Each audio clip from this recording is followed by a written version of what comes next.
ఆవు పిండి అండి ఇది. పచ్చిశనగపప్పు 100 గ్రామ్స్, చింతపండు 200 గ్రామ్స్ పడుతుందండి.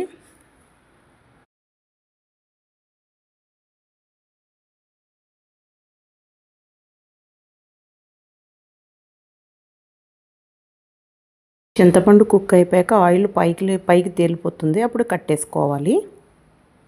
ఇంకా అక్కడ ఆపేసుకోవాలి. ఇది ఆవు పిండి. ఉడికిపోయిన రైస్లో పచ్చి కరివేపాకు వేసుకోవాలండి, ఆయిల్ కూడా వేసుకోవాలి. వేగించిన తాలింపులు, పులుసు, ఎండుమిర్చి, సాల్ట్ కలిపిన పౌడరు అన్నీ కలిపేసుకోవాలండి. లాస్ట్లో ఎండుమిర్చిలో సాల్ట్ కలుపుని పౌడర్ చేసుకోవాలండి. ఫైనల్ అవుట్పుట్ ఇలా ఉంటుందండి.